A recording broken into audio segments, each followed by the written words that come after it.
much more introduction. All of you are aware of Mr. Brown. Bill Brown is a pillar of this church and someone that we count on to help us know about the history of where we live. One of the first times that I came to Keenagers, he was the speaker, and I was sitting in awe. It was the best thing I had heard since I came here. And I was like, I didn't know that. I didn't know what was happening here during the Second World War. I didn't know about our harbor here. And I'm excited to sit at his feet again, so to speak, and listen to him and his brother Bob Dart tell us the stories of the earlier times. So that's the most introduction you're going to get at the Big Bill, and I want you guys to come sit right here. Take your time, be comfortable, and tell us some stories.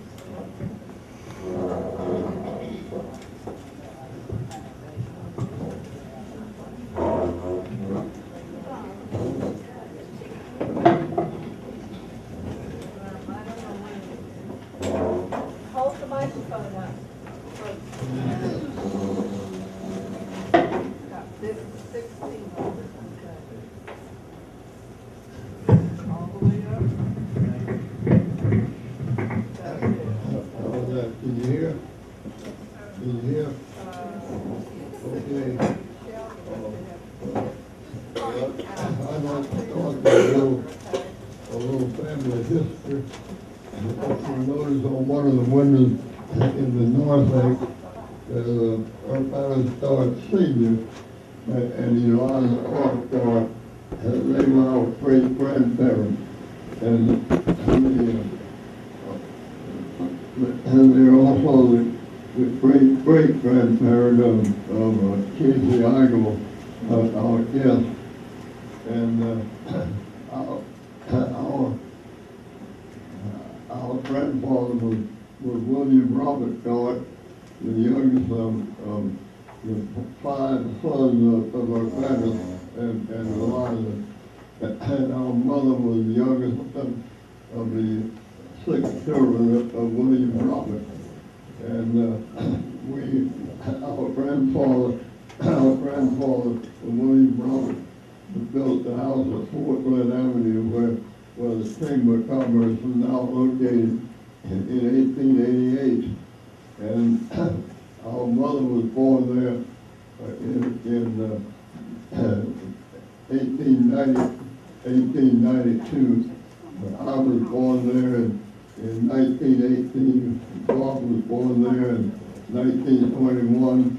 And our 3 sisters were born there in the 1920s. Brunswick had a city hospital, but custom in those days were many mothers to be deliver their children at home. And whenever a birth was imminent, Bob and I had to play in the backyard all day till everything calmed down. And we spent a lot of time in the backyard. But my recollection goes back to 1923, right over here where the Welcome Center is. That there was a frame house there that was used as a Sunday school building until this building was built in 1925. It had originally been the parsonage until they moved the parsonage over on Union Street. And this building was built in 25, and when the Depression came along, it was almost foreclosed on because they had a $32,000 mortgage. But with the help of the Lord and hard work of the congregation, they finally paid off the mortgage and saved the building. And this building in 1945 was gutted by a fire, and it was rebuilt. While it was rebuilding, the fellowship class of about 100 members met over in the Jewish temple across the street. And in 1959, the building was expanded, and there's a plaque down the wall there that says, reminds us that our father was chairman of the board of trustees, that Bob and I were on the building committee in 1959. In 1923, I also remember riding the ferry, the Emma line over to St. Simon. Our father brought his car over on the deck of the boat. They put a gangway from the deck of the boat to the foot of a ramp built in the old wooden pier, and he drove the car off the boat, across the ramp, across the gangway, up the ramp, and down the length of the pier. And when I drive around the island today, it's hard to imagine that with that few cars on the island. But in the 1920s, that was known as the Roaring Twenties. The business was good, people were enthusiastic, young single women started cutting their hair short, smoking cigarettes in public, drinking whiskey, wearing short dresses and dancing the Charleston at the dances they had regularly. And prior to 24, at which time the causeway was built to the island, the Dart family had a bathing facility on the edge of Dart Creek, near where Lanier's Open is now located, and it was a wooden pen with a wooden floor, wooden steps going down to the deck of the floor, and around the three sides were 1x4 slabs so the tide could flow through it. And most of the children in the neighborhood in Brunswick learned to swim there. And I'll ask Bob to tell about that Sunday afternoon that our father was babysitting, and he had carried us down to the bathing facility, and Bob was playing on the bottom step. You want to tell him about it? I thought you were just about to tell them. Anyway, it wasn't very often that Dad had control of the children, let me say that. But I don't know what the occasion was, but Mother arranged for Dad to take care of us when I and he took us down to the facility. And because I was always a little more adventurous than Bill. And I probably crawled down the steps there, and there was some fizzle crabs in the water. And I kept getting closer and closer. Look at that. I fell overboard. I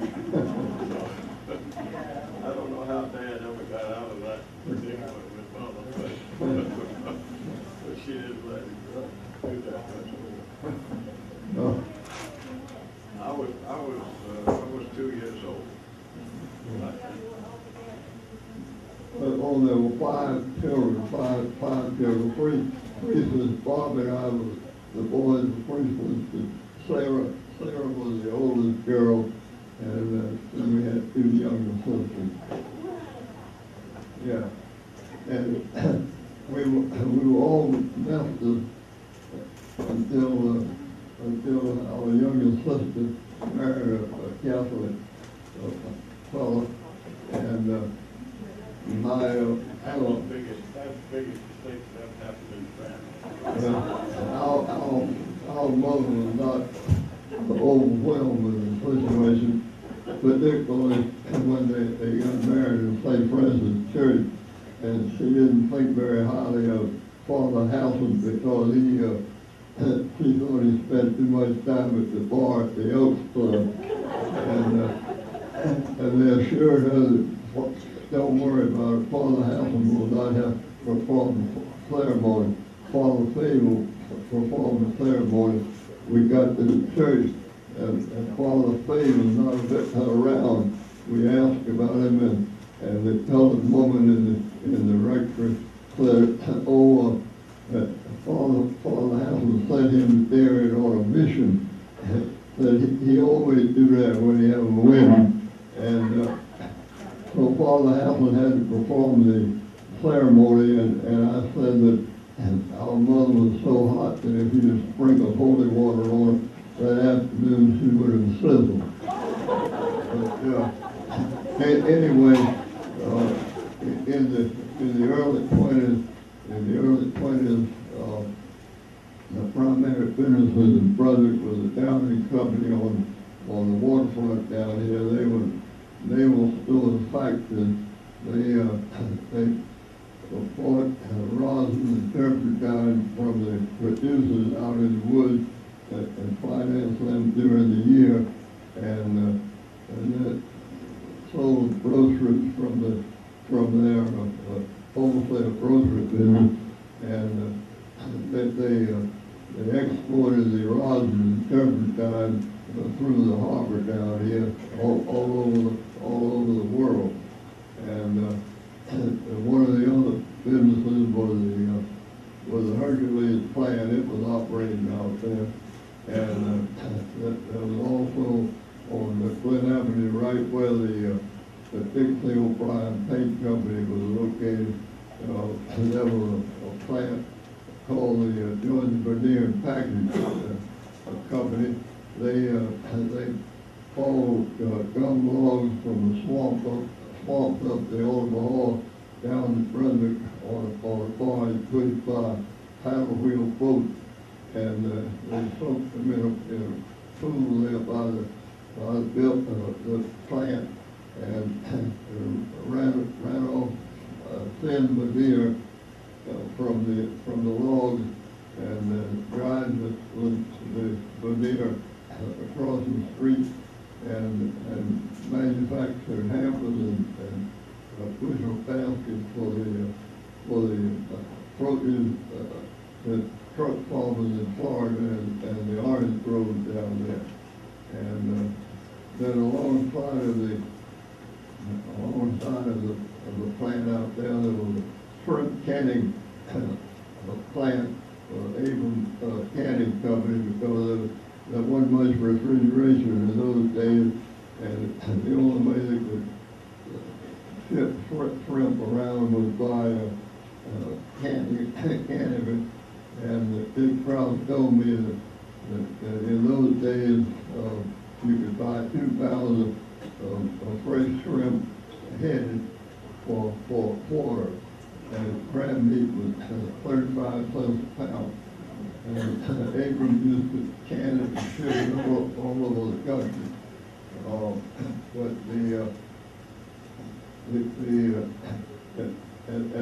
in the early 20s, there was Brunswick also had a streetcar line that ran down Newcastle Street to Mansfield, down Mansfield to Union, and out Union, down to Union to the First Avenue.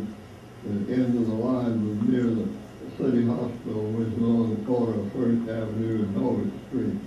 And one line ran down to Gloucester Street, turned at Lee, and went over to L Street, ended near the Hercules plant. And another line ran down Norwood Street, which was primarily a residential street, and it ran all the way out to P Street. And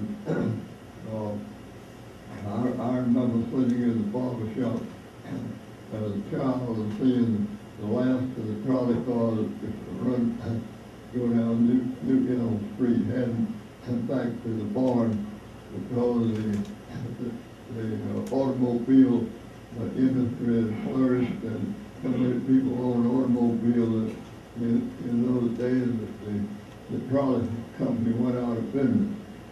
And in 1924, the St. Thomas Causeway, the FJ Torres Causeway was opened, and it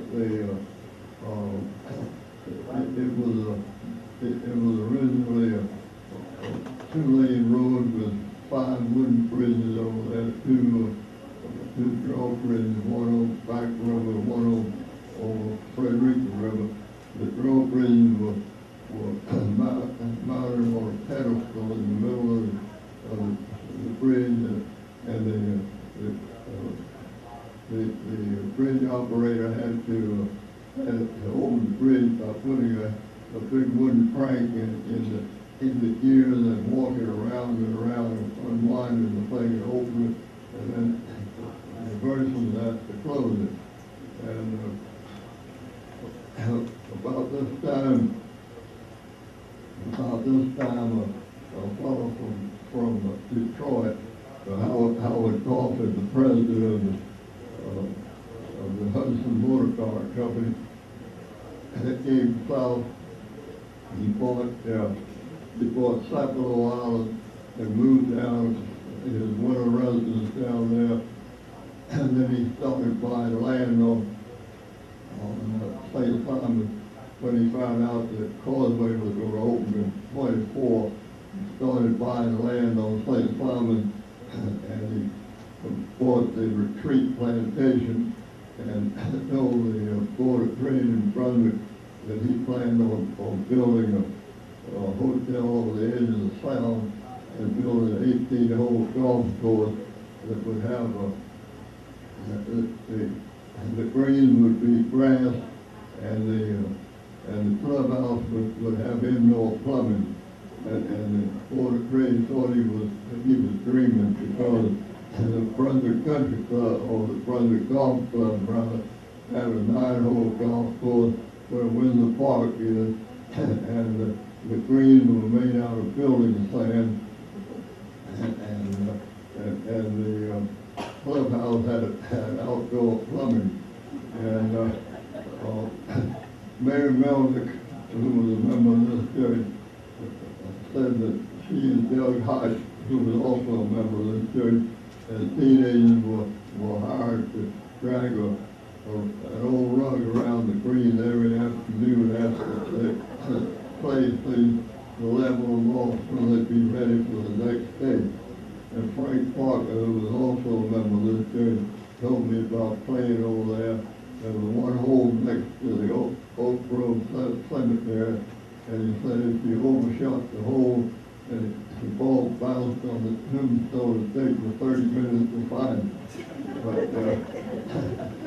anyway, the country club, or the golf club, when it moved out to the Darien Highway, and the Darien Highway, and Windsor Park was reverted back to the original subdivision that was planted off in 1895, and they started, the land was sold to a New York company. They started selling lots over there. They paved Palmetto Avenue and Sycamore Avenue and around the park with some of the most expensive asphalt pavement with curb and gutter, and put in water and sewer over there. And they built 2 big houses on Palmetto, I believe it was, and started selling land. And our father sold a lot over there on the corner of Lanier Boulevard and Ash Avenue for $1,500. And my wife and I bought it in 1947 for $1,500. My father was glad to get his money back, because he was so lost a lot of business. But going back to 1923, I remember that we lived at the Fort Glen Avenue out there, but our grandfather got a letter from the city manager one day advising him that he would have to connect the house to the city sewer and make an avenue in the water line.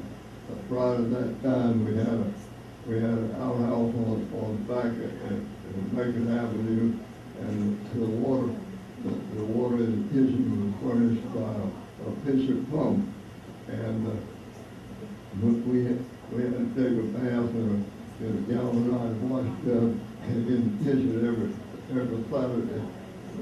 Saturday night, whether we needed it or not. And I remember in 1943, one of my father's brother, Uncle Fred, who was also a member of this church, he was a carpenter. He was hired to build a bathroom on the back of the house, and it was a great day to have indoor plumbing and a bathtub. And I remember how I had Sadie sometimes bathing me and Bob together in the bathtub to play water, and we'd argue over who had the soap first and up front. And Sadie was giving us a bath one afternoon, and Bob asked her, is it true that your mother and father are Santa Claus?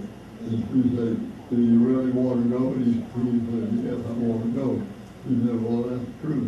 She said, but you didn't know, you knew that, didn't you?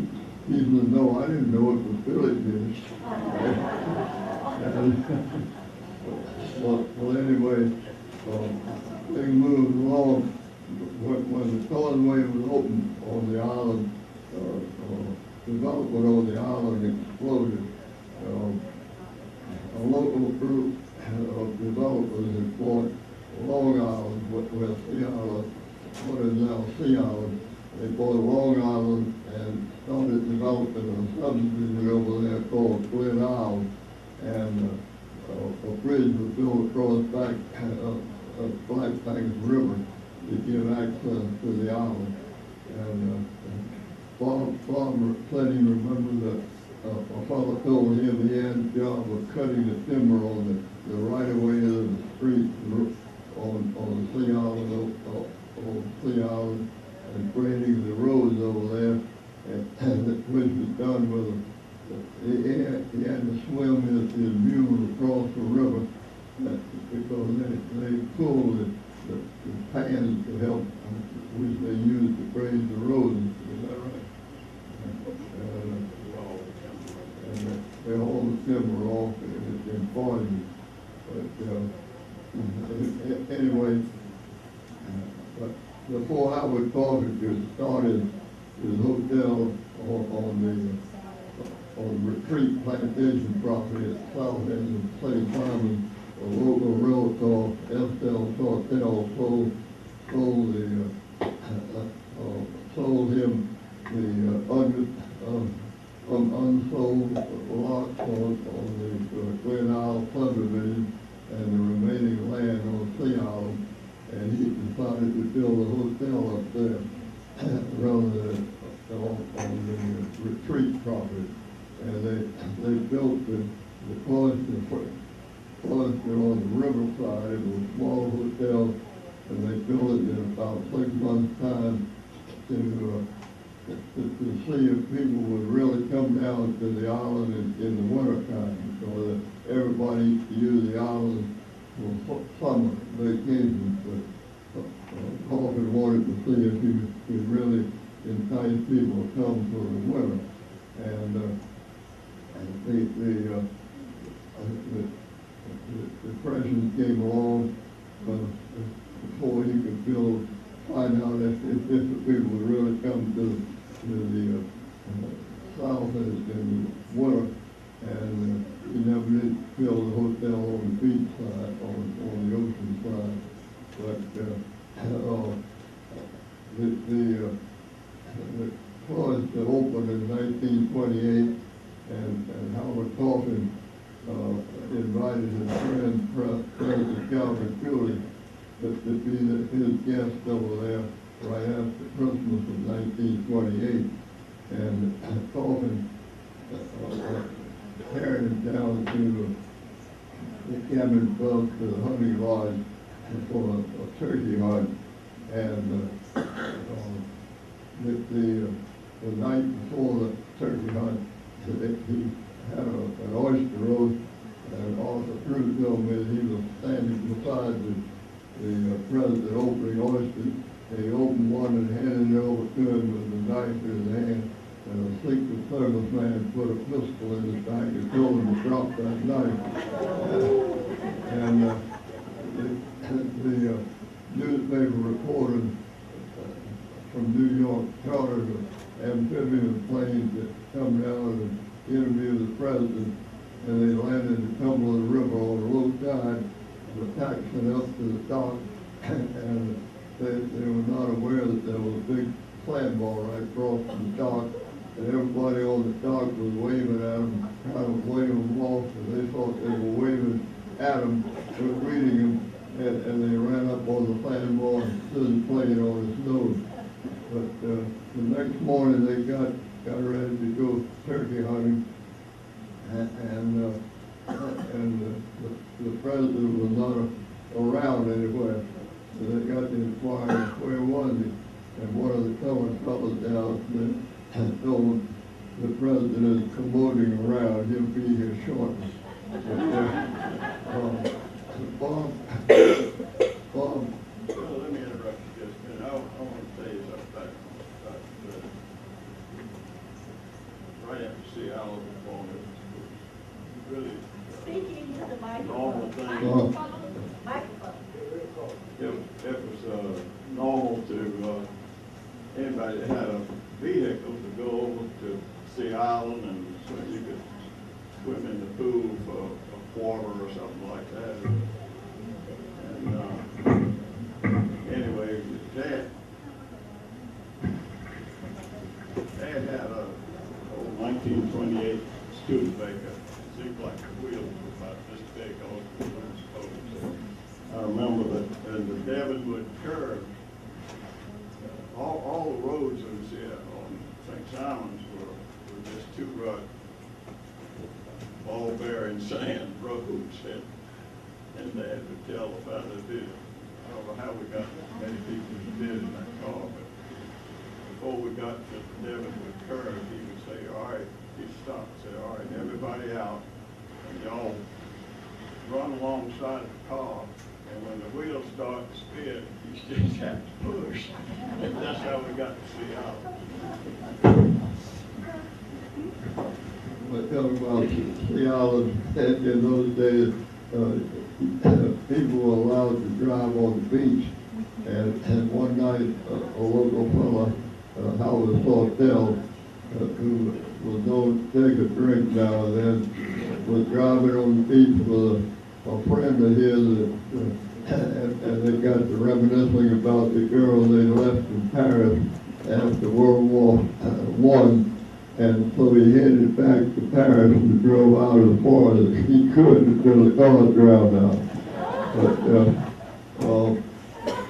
in 1926, 27, the aviation industry was in its infancy, and it was flourishing, and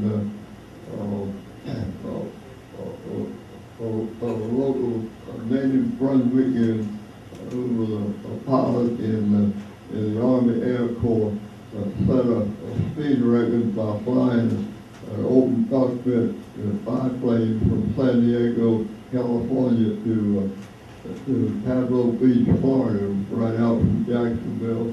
After he landed down there, he flew up to Brunswick, landed on a fairway at the golf course over here, and spent a few days here visiting his mother. And when he left, he ran into foul weather in Tennessee and crashed and was killed. But the Stevens family opened a little brass airport on St. Simon Airfield, where Redford Village is now located. And the Technical Board of Trade in those days sponsored a air show over there, and they brought in barnstorming pilots from around the southeast, and they put on an exhibition of acrobatic flying and wing walking, and one of the fellows taught a couple of local fellows in making a parachute jump, and Fred Arnold was one of them.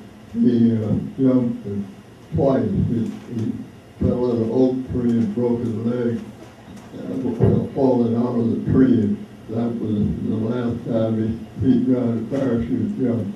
But in 1927, about 90 days after Lindbergh flew to Paris on his 3,000 miles solo flight, the Board of Trade met and decided they'd like to promote the Port of Brunswick, and he dreamed up the idea of flying 4,400 miles from Brunswick to Brazil, to Rio, and they advertised the flight and put up a $25,000 prize, and a young aviator from Columbia, South Carolina, Paul Redford, accepted the challenge, and Coffin guaranteed $25,000, and he also got his friend Eddie Stinson, who owns the Stinson Aircraft Company in Detroit, to furnish the plane. And Bob and I remember that, at the casino on Sea Island and watching Redford fly in on a rainy Sunday afternoon, the last part of July, the early part of August 1927. The Board of Trade had built a hangar on the edge of the beach down there for the plane, and Redford stayed around here until the 25th, testing the plane out, checking the fuel consumption. He got the Reddick and Sheet Metal Company here locally to build 2 auxiliary tanks, and he took off on 25th of August 1927 on a hot, humid, no breeze blowing on an August morning, and he was so heavily laden he couldn't get the plane off the beach. The first run, they put the tail of the plane on a forward truck, towed it to the back of to the north end of the beach, and on the second run he got the plane off the beach and flew out of sight about 10 feet over the waves. The next day he flew over a Norwegian ship off the coast of Venezuela, asked them to point the ship toward land. They headed it for Venezuela, and he flew off in that direction. An engineer in a town on the edge of the ocean saw the plane fly over, trailing a plume of black smoke, but he still had 2,500 miles to go to make it to Rio, and he apparently fell in the jungle because nothing was ever heard of him. Several expeditions looked for him, but nobody ever found any trace of him down there. But anyway, business was still booming around Brunswick and on the island. During 1928, up to the crash, the stock market crash in 1929, and business came to a grinding halt. Our father was still in the real estate business as a broker, and he right after the crash, business was so slow. He said he would post his letters of stamp. He'd write 5 letters to prospects and not have a dime to mail them. And Ike Aiken was a local banker here, and And one day he met our father on the steps of the post office and told him, Henry, you'll have to make a payment on the principal on your note.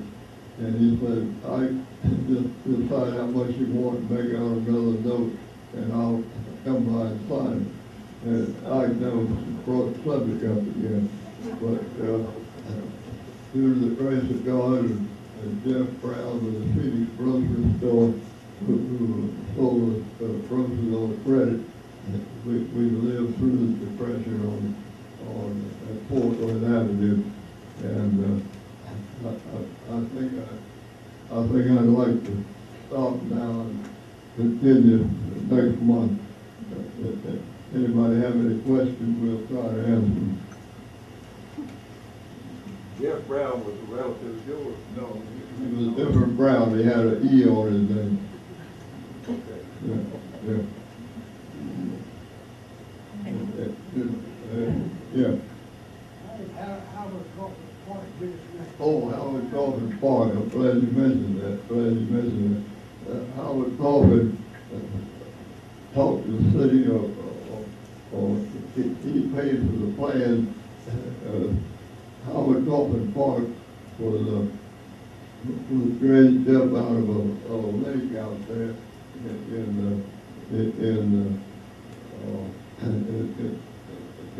the early 30s. But in 1927, Howard Coffin had the plans drawn for a recreation park there, and gave the plans to the city, and the depression started and nothing happened. And Dart Creek came up to the foot of Gloucester Street and touched the land at the foot of Gloucester Street. There was an oyster house, shucking house on the edge of the landing there, and the landing was covered with oyster shells from the operation of the shucking house.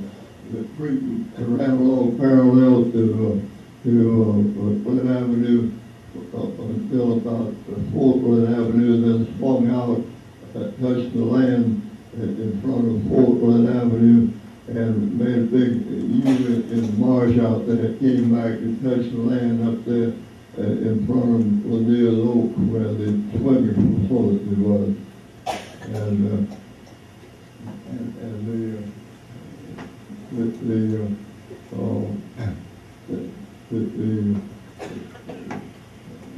The creek was a favorite place for the African Baptist Church to use it for baptismal ceremony on high water on a Sunday.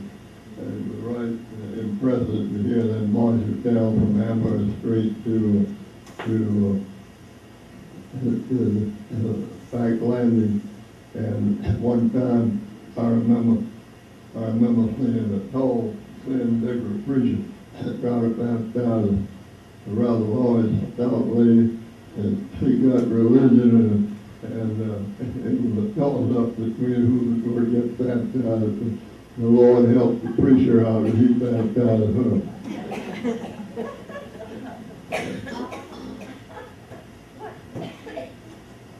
Yeah. In growing food during the Depression, did a lot of people in town grow their food in a garden behind the house? Oh, yeah. Or were there Yeah. a lot of farms around here? Yeah, I remember those days, and I hated the sand gnats and the Bermuda grass. But we had to plant a garden, and we had, my grandfather had the acre of land that Folkland Avenue was on. He had it just like a little farm. And we had chickens, we had a cow. I had to take the cow out to pasture at different places. I remember one time I didn't know what bitterweed was. I still wouldn't know it, I wouldn't recognize it, but I put old Brownie out to graze, and she grazed on the bitterweed, and we couldn't eat the milk for 2 weeks. But we had chickens and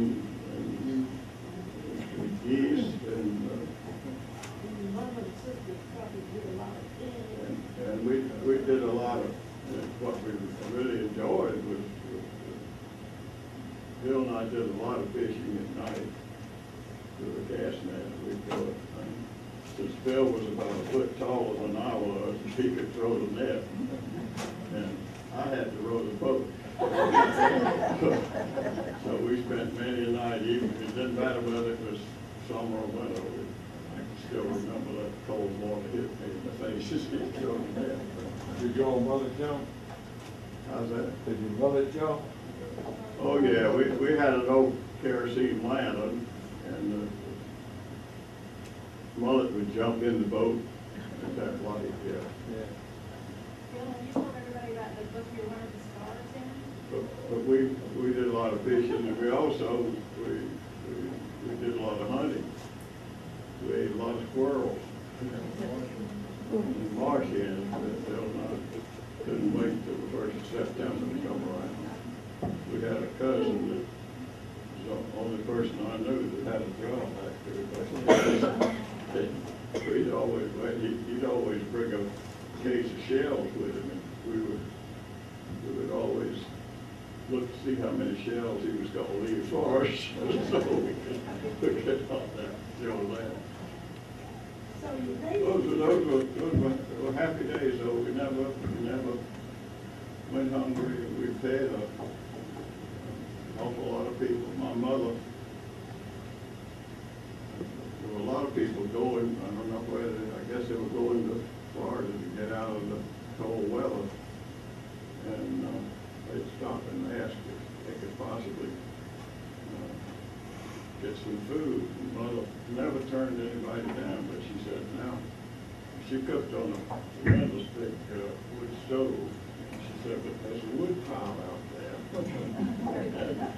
and she'd tell him how she wanted the wood cut. Bill and I were always happy when somebody stopped by. Because it helped us. I mean, we were the ones that had to keep that wood pile up.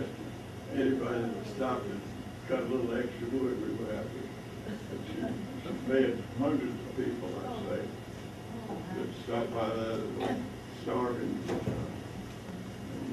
I think in those days, they said Florida was booming, Yeah. and the people headed Yeah. south thinking Oh, they that's were going right, to get yeah, shot. that's right. I just And think- then when it didn't work out, they walked us past our house, and I remember my brothers complaining, Mother was always giving away their socks, because the people, the men, their shoes would have holes in them, and she would help them. I'll feed them. Well, you can see Bill didn't need me to come, he just wanted his company.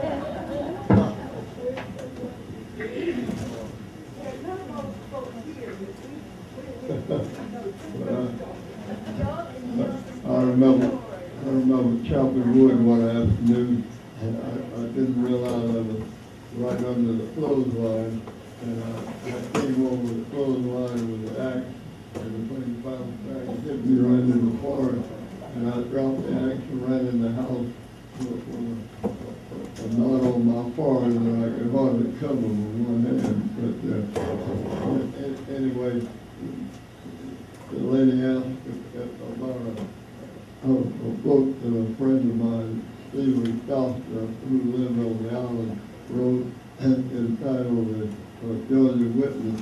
He went around Georgia interviewing people, and he was kind enough to give me a chapter in the book. I felt rather honored since he started off with Griffin Bell, former Attorney General of the United States, Clam Marcel, the first Jewish mayor of Atlanta, and an onion picker from Liberia and me. But if you ever have a chance, you might enjoy my chapter in the book. I told some of the history of the area. I want to say one thing. I just want to say one thing.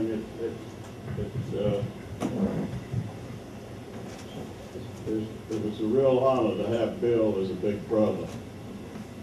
he kept me out of all kinds of trouble. I was always suggesting things that we shouldn't do. That he talked me out of. But anyway, I just wanted to say how much I love him. How much good he's done for me. Ernie's got something on his side. Ernie Kraft will say. Who's the next person of the month? I don't know. I don't know the exact time, but it was provided by the city. The city owned the electric plant, and I remember. Oh, I remember that the truck right after our grandfather put in the indoor plumbing at Portland Avenue. He went to his little farm up the Darien Highway for a week, and our mother and sisters and her sisters hired an electrician to wire the house for electricity, and surprised him when he got back. At first he wasn't too happy, but he later enjoyed sitting under a bare bulb reading Brunswick news. And then later on, they had a referendum. And they sold the municipal electric plant to the Georgia Power Company sometime in 20, I think. Yeah.